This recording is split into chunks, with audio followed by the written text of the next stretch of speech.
नमस्कार, Bihar news TV देख रहे हैं आप। मैं हूं श्रुति चौबे आपके साथ। भागलपुर में विक्रमशिला सेतु के क्षतिग्रस्त होने के बाद स्थिति को लेकर बिहार पुल निर्माण निगम के अध्यक्ष डॉक्टर चंद्रशेखर सिंह ने प्रेस कॉन्फ्रेंस की। उन्होंने बताया कि देर रात करीब 12:30 बजे घटना की जानकारी मिलते ही प्रशासन और पुलिस तुरंत मौके पर पहुंच गई, जिससे समय रहते ट्रैफिक रोक दिया गया और बड़ी दुर्घटना टल गई। डॉक्टर चंद्रशेखर सिंह ने कहा कि जिला प्रशासन और ट्रैफिक पुलिस की तत्परता से किसी प्रकार की जान माल की क्षति नहीं हुई। उन्होंने ये भी बताया कि पुल का निरीक्षण पहले भी कराया गया था और मेंटेनेंस के लिए डीपीआर तैयार कर प्रक्रिया में भेज दिया गया था। फिलहाल यातायात को वैकल्पिक मार्गों से डाइवर्ट कर दिया गया है और मरम्मत कार्य की तैयारी जारी है। अब आइए देखिए उन्होंने प्रेस वार्ता में क्या कहा। और इलेक्ट्रॉनिक मीडिया के, डिजिटल मीडिया के जो हमारे साथी आए हैं, आप सभी लोगों का स्वागत है।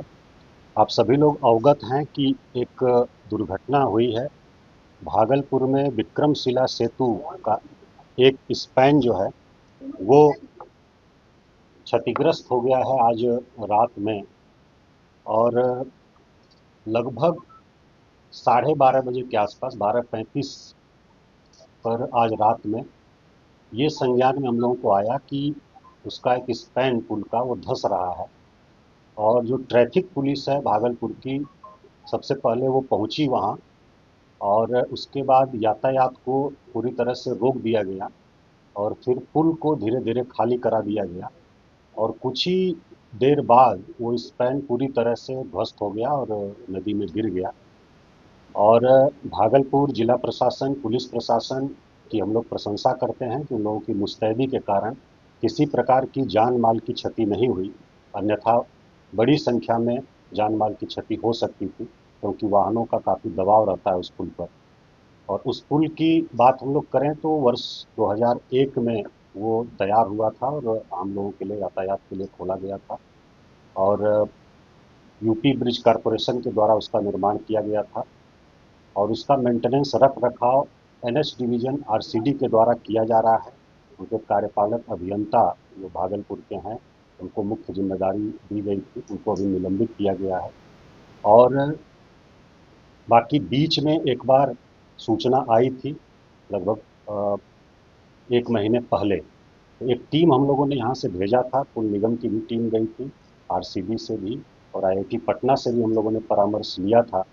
और उसमें पाया गया था कि उसका जो पिलर है पूरी तरह से ठीक है, उसमें फॉल्स एक वॉल होती है वो क्षतिग्रस्त थी उस समय, और बाकी उसकी चूँकि काफ़ी समय हो गया था बने हुए, तो उसके आधार पर उसका एक डीपीआर बना करके उसको मेंटेनेंस के लिए हम लोगों ने भेजा था और वो स्वीकृति की प्रक्रिया में अभी है।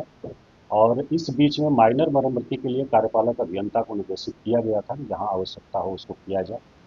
बाकी किसी प्रकार की उसमें मेजर फॉल्ट नहीं पाया गया था टीम के द्वारा, जो निरीक्षण हुआ था और जो हम लोगों ने परामर्श लिया था पटना, आईआईटी पटना से भी। और अचानक ये दुर्घटना हुई है रात में, तो एक हम लोगों ने टीम यहाँ से भेजा है, फिर से आईआईटी पटना से भी आग्रह किया है, लोग पहुँच रहे हैं, उसका अध्ययन कर रहे हैं कैसे उसको हम लोग रिस्टोर जल्दी से जल्दी कर सकें। दूसरा, वैकल्पिक व्यवस्था वहाँ के लोगों के लिए हम लोग करने का प्रयास कर रहे हैं। इसमें अभी तत्काल ट्रैफिक को डाइवर्ट कर दिया गया है, मुंगेर साइड से इस तरफ का, पश्चिम तरफ का, और पूर्वी तरफ नवगछिया साइड का जो है वो खगड़िया साइड से। जो मुंगेर में हमारा श्री कृष्ण सिंह सेतु बना हुआ है, उससे अभी वाहनों का परिचालन हो रहा है।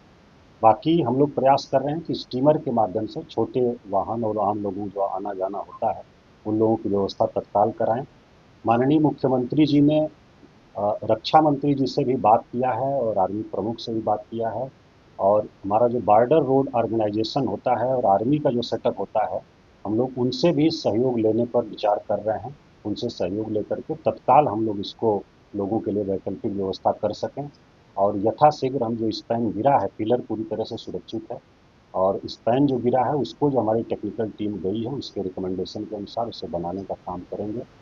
और ये पुल शुरू से ही काफ़ी अधिक दबाव में था, यातायात का दबाव काफ़ी अधिक रहता है इस पर, और इसको देखते हुए इसके पैरेलल 4 लेन ब्रिज, 4 लेन का पुल निर्माण किया जा रहा है एनएच के द्वारा, और वो इस साल दिसंबर तक पूरा होने का लक्ष्य है। तो वो पूरा होने पर हम लोगों की समस्या का स्थायी समाधान हो जाएगा और ये जो क्षतिग्रस्त है इसको हम लोगों का प्रयास है कि 3 महीने में इसको हम लोग कंप्लीट करें और बाकी तब तक हम वैकल्पिक व्यवस्था करें लोगों के लिए। चूँकि पीपा पुल हम लोग विचार इसलिए नहीं कर रहे हैं कि जब पानी बहुत बढ़ जाता है, बरसात का समय आ गया है, तो पीपा पुल खोलना पड़ता है। 15 जून तक ही उसकी अवधि होती है, गंगा में हम लोग पीपा पुल का उपयोग कर सकते हैं। तो वो लगाने में जो समय लगेगा, फिर खोलने का समय आ जाएगा, तो उसको हम लोग विचार नहीं कर रहे हैं। तब तक स्टीमर से आवागमन और हमारा जो बॉर्डर रोड ऑर्गेनाइजेशन और आर्मी से हम लोगों को सहयोग मिलता है, माननीय मुख्यमंत्री जी ने बात किया है, उससे सहयोग मिलता है, तो हम लोगों के लिए वैकल्पिक व्यवस्था करेंगे। और जिला प्रशासन भागलपुर, पुलिस प्रशासन भागलपुर को हम लोग बहुत धन्यवाद देते हैं। उनकी मुस्तैदी के कारण किसी प्रकार की जान माल की क्षति नहीं हुई है और आम लोगों को कम से कम असुविधा हो, इसको लेकर के हम लोग बहुत जल्दी वैकल्पिक व्यवस्था वहाँ पर करेंगे। बहुत धन्यवाद। फिलहाल के लिए बस इतना ही। बाकी की अपडेट्स के लिए बने रहे बिहार न्यूज टुडे के साथ। तब तक के लिए धन्यवाद।